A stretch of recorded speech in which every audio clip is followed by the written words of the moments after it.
Tenho alegria de saudar a amada igreja com a paz do Senhor, dizer da minha felicidade de estar mais uma vez com os irmãos nesta noite. Quero primeiramente agradecer a Deus por estar aqui novamente com os irmãos reunidos, e também ao nosso irmão Ezequias pelo convite que me foi feito para estar aqui nesta noite, para trazer uma palavra sobre a obra missionária. E aqui estamos e carecemos das orações da igreja em nosso favor. Meus irmãos, nesta noite já temos ouvido Deus falar de várias maneiras, através dos hinos que foram entoados, a palavra lida, mas eu quero, juntamente com a igreja, lermos uma passagem bíblica que se encontra no livro de Atos dos Apóstolos, capítulo de número 9. Nós estamos hoje nesse culto de obra missionária, e o nosso slogan que nós usamos em nossa igreja é: missão está no coração de Deus. A maior prova que o nosso Deus é um Deus missionário, é um Deus que ama a missão, é que Ele enviou o seu único Filho para morrer por nós na cruz do Calvário. A leitura lida, os nossos irmãos leram até o versículo 15, mas no versículo 16 diz a palavra: porque Deus amou o mundo de tal maneira que deu o seu Filho unigênito, para que todo aquele que nele crê não pereça, mas tenha a vida eterna. Então a maior prova que o nosso Deus é um Deus missionário é que Ele enviou o único Filho para morrer por nós. E eu quero, com a igreja, ler alguns versículos em Atos capítulo 9, a começar pelo primeiro versículo, que diz assim: e Saulo, expirando ainda ameaça e morte contra os discípulos do Senhor, dirigiu-se ao sumo sacerdote e pediu-lhe carta para Damasco, para as sinagogas, a fim de que, se encontrasse algum daquela seita, quer homem, quer mulheres, os conduzisse preso a Jerusalém.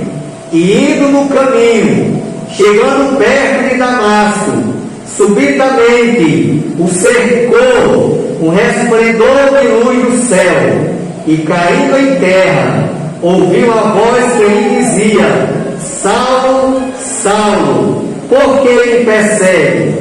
E ele disse: quem és, Senhor? E disse o Senhor: eu sou Jesus, a quem tu persegues. Duro é para ti recalcitrar contra os agrilhões. E no versículo de número 15 diz assim: disse-lhe, porém, o Senhor: vai, porque este é para mim um vaso escolhido para levar o meu nome diante dos gentios, dos reis e dos filhos de Israel.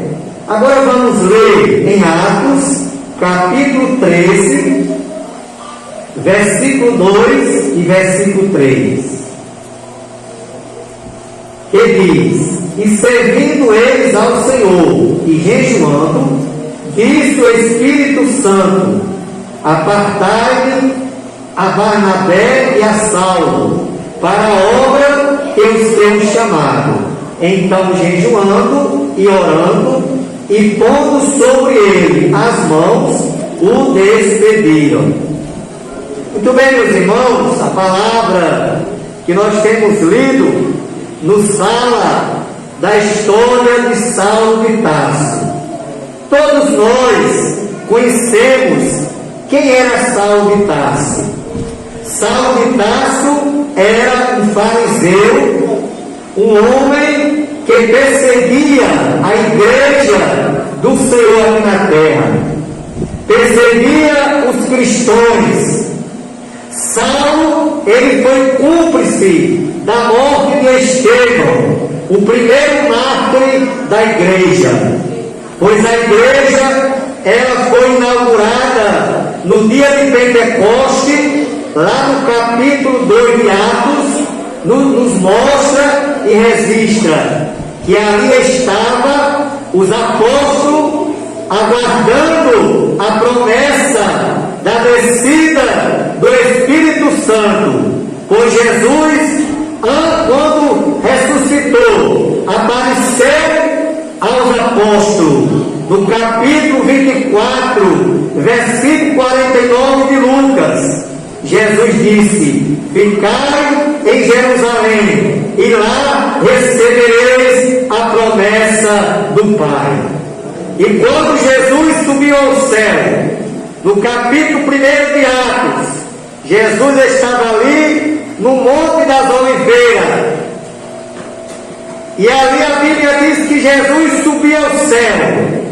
E os apóstolos olhavam Jesus subindo para o céu. E de repente apareceram 2 anjos e fizeram uma pergunta aos apóstolos: por que estás olhando para o céu? Esse mesmo Jesus que vocês estão vendo subir para o céu, um dia há de voltar, assim como vocês estão vendo ele ir. E a Bíblia diz que quando Jesus se ausentou, subiu ao céu, a Bíblia diz que os apóstolos eles foram para o cenáculo lá em Jerusalém, esperar a promessa do Pai, que a promessa de Deus era o derramamento do Espírito Santo sobre a igreja. E aí os discípulos, 120 irmãos, estavam reunidos no cenáculo, esperando a promessa de Deus, a descida do Espírito Santo de Deus, porque Jesus falou: eu vou, mas não vos deixarei órfãos, enviarei o Consolador, que estará convosco todos os dias. E ali os discípulos reunidos no cenáculo, esperando a promessa de Deus. E ali a Bíblia diz que em certa ocasião os discípulos, para os irmãos ter uma noção, os discípulos já tinham orado 9 dias. Os discípulos já tinham orado. Orou o primeiro dia, não aconteceu nada. Orou o segundo dia, não aconteceu nada. Orou o terceiro dia, o quarto, o quinto, o sexto. E eu posso imaginar, irmãos, que já tinha ali irmãos querendo desanimar. Eu acho que a promessa de Deus não vem mais não. Nós já estamos aqui com 5 dias, com 6 dias e nada aconteceu. Mas a Bíblia diz que no 10º dia, 10 dias de oração, que os irmãos estavam ali reunidos no cenáculo em Jerusalém. A Bíblia diz que de repente veio como um vento impetuoso e encheu toda aquela casa em que os irmãos estavam reunidos. E a Bíblia fala no capítulo 2 de Atos que os irmãos ali todos foram batizados com o Espírito Santo e começaram a falar em outras línguas conforme o Espírito Santo lhes concedia que falassem. Então a igreja, esta igreja aqui, a igreja do Senhor na terra, aonde tiver um crente que sirva a Deus, é a igreja do Senhor.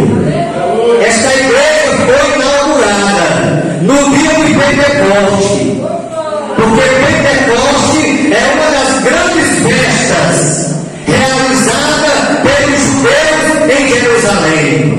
E ali a Bíblia diz que quando aquela multidão, pois vinha muita gente de outros países para participar daquela festa, E tinha gente de todos os lugares ali. E quando aquelas pessoas ouviram o barulho dos crentes, o barulho dos irmãos lá no cenáculo, dando glória a Deus, falando em mistério, a Bíblia diz que as pessoas, a multidão, correu para aquele cenáculo, para ver o que estava acontecendo.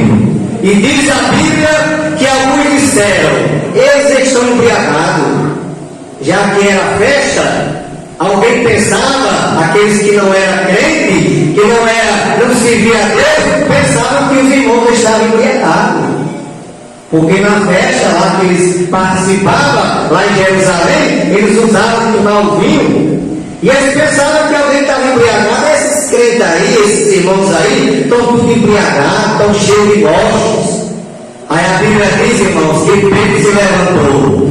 O apóstolo Pedro, aquele que negou Jesus 3 vezes, o apóstolo Pedro se levantou, batizado com o Espírito Santo, cheio do Espírito Santo, e ele se levantou e disse: olha, o que está acontecendo aqui é a promessa do profeta Joel, lá no capítulo 2, versículo 28, que Deus derramaria do seu Espírito sobre toda a carne. E ali, meus irmãos, a Bíblia diz que Pedro pregou a palavra e quase 3.000 almas aceitaram Jesus como Salvador. Quase 3.000 almas. Veja como Deus trabalha. Deus não queria fazer aquilo em qualquer hora, não. Deus queria fazer no período da festa, porque tinha muita gente e as pessoas iam ter oportunidade de ouvir a sua palavra. E ali, meus irmãos, aquelas quase 3.000 almas foram para os seus países, para os seus lugares de origem, e já foram levando a palavra. O Evangelho já foi pregado, foi sendo pregado. Aqueles que saíram dali já foram como missionários, levando a palavra de Deus para os seus países de origem. E a mensagem da palavra de Deus alcançou a todos aí naquela região. E louvamos a Deus, meus irmãos, que esta palavra chegou até o Brasil. Aleluia! Nós sabemos que o Evangelho, a nossa denominação Assembleia de Deus, ela foi fundada no ano de 1911 por 2 missionários suecos. Porque antigamente, meus irmãos, vinha missionário de outros países para pregar no Brasil.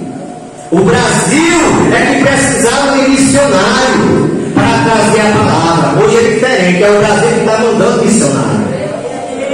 Veja o trabalhar de Deus como é maravilhoso. E veio 2 missionários. Esses 2 missionários, irmãos, eles eram crentes da Igreja Batista. E eles foram participar de um culto pentecostal.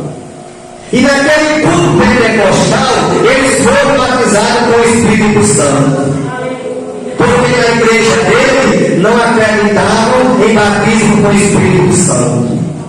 Mas quando Deus quer fazer, ele faz.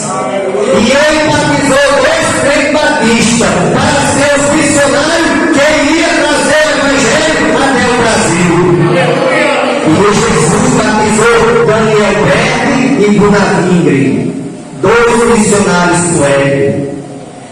Daniel Berg tinha como profissão ferreiro, era um ferreiro, trabalhava como ferreiro. E Gunnar Ingrid já era missionário, a sua função era ser missionário mesmo, já exercia a missão, pregando o Evangelho, pregando a palavra. E nós vemos, irmãos, que quando Daniel Berg e Gunnar Ingrid voltaram para a igreja, a sua igreja batista, quando eles chegaram lá, batizados com o Espírito Santo, porque o crente batizado com o Espírito Santo, quando ele sente a presença de Deus, irmão, não tem quem segure ele. E os irmãos Daniel Berg e Gunnar Ingrid, batizados com o Espírito Santo, começaram a falar em línguas estranhas. Aí os pastores já chamaram ele. Vem aqui. O que está acontecendo? Que coisa esquisita é essa? Não é porque nós vamos participar de culto pentecostal e lá Jesus nos batizou no Espírito Santo. Aí os pastores disseram o seguinte: vocês sabem que aqui nós não aceitamos isso. Nós não pregamos isso, nós não acreditamos nisso. Vocês vão escolher, ou vão deixar esse negócio de batismo com o Espírito Santo, ou vão ser disciplinados na igreja. Resultado: olha o trabalho de Deus. Deus falou com aqueles dois missionários que ele tinha uma missão para eles no Brasil. Isso no ano de 1910. E eles oraram a Deus e perguntaram qual era o país que Deus queria, qual era o estado do Brasil que eles queriam que eles viessem para começar a pregar o Evangelho. E ali Deus deu uma estratégia para eles. E eles fizeram uma oração, fecharam os olhos. E qual foi a estratégia que Deus deu? Eles pegaram o dedo, com os olhos fechados, abriu o mapa, com os olhos fechados, fizeram oração e disseram: Deus, nos mostra qual é o país que o Senhor quer que a gente vá fazer missão. E depois da oração, eles desceram o dedo com os olhos fechados. E o dedo chegou a Belém do Pará. E de imediato eles viajaram para Belém do Pará. Viajaram de navio e chegaram em Belém do Pará. Não sabiam falar o português, não conhecia ninguém em Belém do Pará. E muitas vezes dormiram lá na praça. Passaram muitos dias se alimentando de manga, porque lá no Pará, em Belém do Pará, tem muita manga, muito pé de manga nas praças. E ali eles conheceram um casal de pastores lá, o pastor e a sua esposa, naquela cidade da igreja metodista. E ali eles tomaram conhecimento, aí foram se organizando, e ali começaram a pregar o Evangelho. Começaram a pregar a palavra. E a palavra foi se expandindo para outros estados. E no ano de 1918, o Evangelho chegou no estado do Rio Grande do Norte. No ano de 1918, depois que Daniel Berg e Bonavides vieram para o Brasil e chegaram ao Rio Grande do Norte, o Evangelho. E o Evangelho se expandiu, veio para Mossoró. No ano de 1927, foi dado posse ao primeiro pastor da Assembleia de Deus em Mossoró, que foi o pastor de saudosa memória, o pastor Manuel Henrique de Souza. E o Evangelho até aqui tem sido pregado, porque Deus é Deus missionário. Esta obra é de Deus. Muitos já tentaram parar esta obra. Muitos já tentaram parar a marcha da igreja, mas nunca vão conseguir. Sabe por quê? Porque quando Jesus interrogou, fez a pergunta aos apóstolos: que dizem os homens ser o filho do homem? O que é que as pessoas aí estão dizendo que eu sou? Aí Pedro disse: Senhor, uns dizem que tu és João Batista, outros dizem que tu és Elias, outros dizem que tu és dos profetas.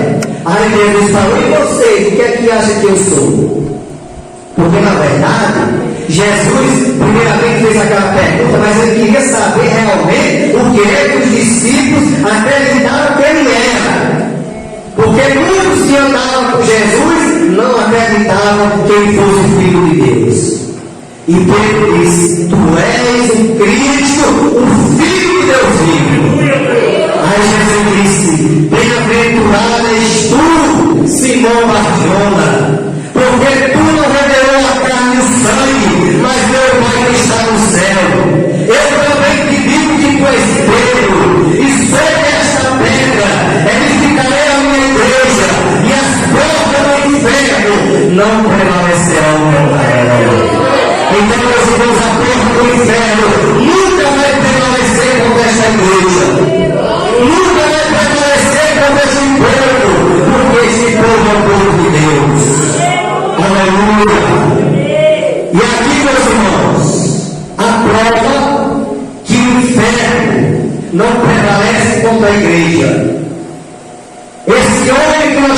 resumindo o texto, Saulo de Tarso, um homem cruel, um homem de coração mau, um homem perseguidor da igreja, perseguidor dos irmãos da igreja primitiva.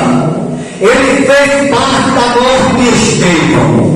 Estevão foi o primeiro discípulo de Jesus a ser morto por amor ao Evangelho, por amor à palavra de Deus. E ele foi o cúmplice da morte de Estevão. Porém, a Bíblia diz que quando os algozes, os maus, os adversários, aqueles que não gostavam de Deus nem da sua palavra, aqueles que estavam apedrejando Estevão, porque Estevão foi morto a pedradas. Mas a Bíblia diz que quando eles jogavam pedra em Estevão, matando Estevão a pedrada, Estevão olhava para o céu e glorificava a Deus e dizia que estava vendo o céu aberto e o Filho do Homem sentado à sua direita. Aleluia! Era eles apedrejando Estevão, Estevão dando glória a Deus e vendo Jesus à direita do Pai. E a Bíblia diz, irmãos, que Saulo de Tarso tomou conhecimento que tinha os irmãos pregando em outra cidade e pediu uma carta ao sumo sacerdote para ir a Damasco, para lá prender os irmãos e matar os irmãos também, porque eles prendiam, matavam, judiavam os irmãos. Unicamente, qual era o mal que os irmãos faziam? Falar de Deus, pregar o Evangelho, como nós estamos vendo aí pela mídia, a gente vê em países que perseguem o Evangelho. Mesmo na África já aconteceu de pessoas ali chegarem e matarem os irmãos, queimarem os irmãos. Coloca fogo na igreja, coloca fogo nos irmãos, mata os irmãos. Então hoje ainda nós devemos louvar a Deus, irmãos, pelo país que ainda nós vivemos, que é o Brasil. Que apesar dos pesares, nós temos a liberdade de cultuar a Deus. Nós temos a liberdade de fazer um culto como este, de portas abertas. Nós temos a liberdade de fazer um culto na praça. Mas tem países aí, irmãos, que não permitem. Tem países aí, inclusive a China comunista, que se ela encontrar alguém com a Bíblia no celular, aquela pessoa vai pagar um preço, porque eles não aceitam isso. Mas nós louvamos a Deus, irmãos, porque o nosso país, apesar dos pesares, nós temos um país que ainda é a favor do Evangelho. Nós temos apoio das autoridades. E diz a Bíblia, irmãos, que Saulo de Tarso foi em caminho de Damasco para prender os irmãos. Mas no meio da caminhada, a Bíblia diz que veio uma luz do céu, repentinamente, uma luz tão forte que Saulo caiu por terra. E quando Saulo caiu por terra, Saulo perguntou: quem é esse Senhor? Aí agora o céu bradou: eu sou Jesus, a quem tu persegue. Tudo é para ti recalcitrar contra os agriões. Porque Saulo, ele estava perseguindo os irmãos, mas ele achava que estava perseguindo apenas os irmãos. Mas quem persegue o crente está perseguindo Jesus. Por isso que Jesus falou: tudo é para ti recalcitrar contra os agriões. Aí Jesus falou: por que me persegue, Saulo?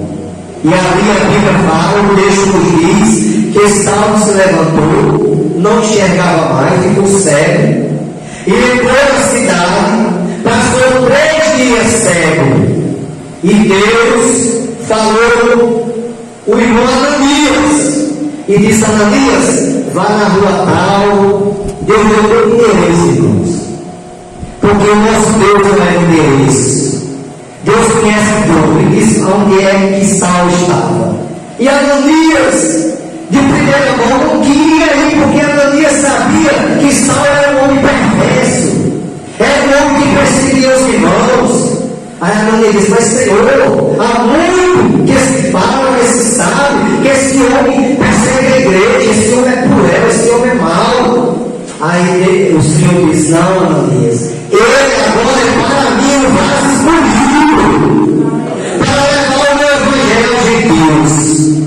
E Ananias foi, e chegando lá, orou por Saulo, e Saulo restaurou a sua vista. Jesus curou a Saulo, dando novamente a visão. Aí o seu nome muda, porque tudo muda quando a pessoa aceita Jesus, até o nome. Até o nome, porque aí tem o nome de batismo, nossos pais deram, mas as pessoas não conhecem a gente pelo nome. Diz assim: irmão, nós somos conhecidos como irmão, né? Não nos chama pelo nome, porque até o nosso nome muda. E o nome de Saulo mudou. Não foi mais Saulo, foi Paulo, que foi o maior apóstolo de Jesus Cristo. Que o que ele fez com a igreja, ele sofreu a mesma coisa, pagou com a mesma moeda. O que ele fez com os irmãos, o que ele judiou, batia nos irmãos, muitas vezes levou surra de vara. A Bíblia diz que ele era de varadas, foi preso no cárcere, com Silas, amarrado no tronco. Mas a Bíblia diz, irmãos, que à meia-noite, Paulo e Silas, ele não desligava. Eles oravam e louvavam ao Senhor. Mesmo na prisão, oravam e louvavam ao Senhor. E a Bíblia diz que Deus mandou o anjo e quebrou as correntes e abriu a prisão onde eles estavam. E ali o carcereiro, quando viu ele solto, porque o carcereiro precisa de uma ordem: mas se você deixar um desses presos fugir, você vai morrer. Você morre. E a ordem é essa: quando o carcereiro viu as portas da prisão abertas, que não viu nada mais nem preso, ele pegou a espada, que era a arma que eles usavam na época, puxou a espada e quis matar-se, ia se suicidar. Aí Paulo gritou: não faças tal, porque todos nós aqui estamos. Aí o carcereiro disse: o que é que eu posso fazer? O que é que eu vou fazer? Aí Paulo disse: crê no Senhor Jesus Cristo e serás salvo tu e a tua casa. Então, meus irmãos, nós estamos nessa noite em um culto de obra missionária. Todos nós aqui somos um missionário. Missionário não é unicamente aqueles que estão em países diferentes do Brasil, não, fora do Brasil, não. Todos nós somos missionários. Para pregar para a nossa família, para pregar para o nosso vizinho, para pregar para o nosso amigo, companheiro de trabalho. Todos nós somos missionários. E nós estamos aqui nesse culto. A oferta que já foi recolhida, essa oferta é para a obra missionária. Essa oferta vai para ajudar os missionários que estão em outros países, pregando o Evangelho, sofrendo, porque, irmãos, você deixar a sua terra, deixar a sua parentela, deixar os seus costumes, deixar até a comida, porque lá tudo é diferente. Nesses países aí a comida é diferente, então vai depender de tempo para você se adaptar àquela comida. Então, irmãos, é uma renúncia muito grande, mas os irmãos vão por amor às almas, por amor àqueles que não conhecem Jesus. Então, esse culto de obra missionária que nós realizamos uma vez por mês, a nossa igreja, essa oferta que nós entregamos e ofertamos, ela vai para ajudar os missionários que estão em países transculturais. Nós sabemos que nós temos enviado para a nossa igreja 14 famílias missionárias, fora as nativas que estão lá, que a igreja também ajuda. Porque quando o missionário, no caso, vou citar um exemplo, o pastor José de Santos Lira passou mais de 10 anos na Venezuela, trabalhando como missionário. Então chegou o tempo de ele voltar para o Brasil. Só que pelo tempo que ele estava lá, ele já preparou uma pessoa lá para ficar lá, no lugar dele. Então lá é conhecido como missionário nativo, porque é de lá, é do país. Inclusive até a filha dele se casou lá com um país lá, e ficou morando lá. Então, essa oferta que nós ofertamos no dia de obra missionária, aqui é hoje, no domingo lá no Terceiro, é para a obra missionária, vai ser enviada, vai ser depositada para ajudar essas famílias, para manter essas famílias lá nesses países. Então nós temos no Uruguai, mês passado, tomou posse o pastor Raimundo Donato, como missionário no Uruguai, que a nossa igreja enviou. Ele era pastor de Viçosa, da cidade de Viçosa, e ele voltou para a missão e foi substituir o missionário William Fonseca, que veio do apóstolo Paraguai. Então o William veio do Uruguai, o Paraguai, e o pastor Milton do Paraguai, que já fazia mais de 20 anos que ele estava lá, veio para o Brasil, já está no Brasil. Então temos também no Paraguai o missionário Fernandes, temos na Espanha o missionário Anderson, e por aí vai. São muitos missionários que nós não temos lá, a nossa igreja não tem lá. Cuida, zela. Então este culto é um culto muito importante, não que os outros não sejam, mas eu estou falando como missionário, o sentido da missão é muito importante, porque além de nós fazermos missão no Brasil, nós também estamos fazendo missão lá fora. Porque nós fazemos missão orando. Quando você não tem oferta, porque não tem igreja, mas você tem dois joelhos. Aí você bota o joelho no chão e ora pelos missionários. Então, e quando tem a oferta, você ora e oferta, né? Porque a palavra oração, ela tem dois sentidos. Tem um sentido duplo.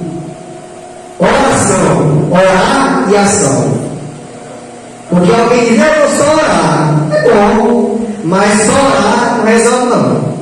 Tem que orar em ação. Então, nós oramos e contribui, que é a ação que vai fazer para ajudar as famílias missionárias que estão em outros países. Então, meus irmãos, nesta noite, já cheguemos ao final, agora já se foram, nós queremos, antes de encerrarmos, nesta noite, nós queremos fazer uma oração especial. Não só por essa família aqui, que eu vou até dizer o nome de cada membro, mas pelas outras famílias missionárias, que seja da nossa igreja, da nossa denominação Assembleia de Deus, e que seja de outra denominação. Porque a maioria das denominações, elas têm missionário em outros países, fazendo a obra em outros países. E aqui, o nosso irmão pediu oração pelo missionário que ele já falou aqui, da igreja presbiteriana, missionário que está em Cabo Verde, na África. E as famílias, os membros da família são Caio, Cailin, né? Carmen, Cláudia e Claudinho, que é a família missionária que está em Cabo Verde, na África. E eles precisam da nossa ajuda, precisam das nossas orações. Então vamos orar por essa família e vamos orar por todos os missionários que a nossa igreja enviou e mantém lá em outros países, na Venezuela, no Paraguai, no Uruguai, na Espanha, em outros países. Então nesse momento, irmãos, eu quero convidar a igreja para nós orarmos. Vamos nos colocar em pé e vamos fazer essa oração especial em nome de Jesus, por essas famílias, para Deus abençoá-las e providenciar o necessário para cada um, dando livramento, guardando, porque realmente tem muitos aí que estão em países que é difícil, irmãos. Nós temos uma missionária em Mossoró, que ela foi ser missionária na China comunista. Irmãos, sabe onde é que ela pregava? Que ela quando ela tinha oportunidade, ela levava uma cordinha de folheto. Aí lá tem uma região na China que tem umas cavernas. Aí ela estava naquelas cavernas, aonde tinha uma passagem de caminho, passava gente, né? Aí ela entrava, porque ela não podia pregar publicamente, porque ela ia ser presa. As autoridades não aceitam. Aí o que ela fazia? Quando passava uma pessoa aqui, que ela via que tinha como ela chamar e entregar um folheto, Ela chamava e entregava a colheita. Ela passou vários anos na China comunista lá. Mas hoje ela está em Mossoró. Ela é uma pessoa de idade, mas passou vários anos lá pregando o Evangelho, evangelizando através do folheto. E quando tinha oportunidade de falar pessoalmente, que era o mais difícil, mas ela teve algumas oportunidades, ela pregava pessoalmente para as pessoas. Então nós vamos orar nesse momento. Eu quero convidar a igreja para levantar nossas mãos para o céu, né? E vamos orar por essas famílias missionárias. Senhor meu Deus, meu Pai, aqui estamos, ó Deus, na Tua presença, neste culto de obra missionária. Aqui temos pregado a Tua palavra, temos falado do Teu amor e da Tua bondade. Queremos agora, Senhor, em nome do Teu Filho Jesus, que pedir a Tua bênção sobre esta família missionária, que se encontra ali, meu Pai, no país da África, Cabo Verde. Ó Deus, chega ali com providência. Senhor, Tu és o dono da prata e do ouro. Tu és o Deus multiplicador. Tu és aquele que pode usar o que tem para ajudar aquele que não tem. Ó Deus, chega ali com a Tua providência, com o Teu milagre. Abençoa aquela família, meu Pai, para que elas venham continuar a Tua obra ali, pregando a Tua palavra e levando o Teu Evangelho àqueles que ainda não Te conhecem. Também, meu Deus, meu Pai, quero Te apresentar, meu Deus, os missionários, o nosso missionário Anderson, lá na Espanha, ali a sua família também, a igreja daquele país, o missionário Raimundo Nonato, do Uruguai, a sua família, a sua igreja ali, o missionário William do Paraguai, o missionário Fernando e família, e a todos os missionários, Senhor, que estão trabalhando, levando a Tua palavra para aqueles que ainda não Te conhecem.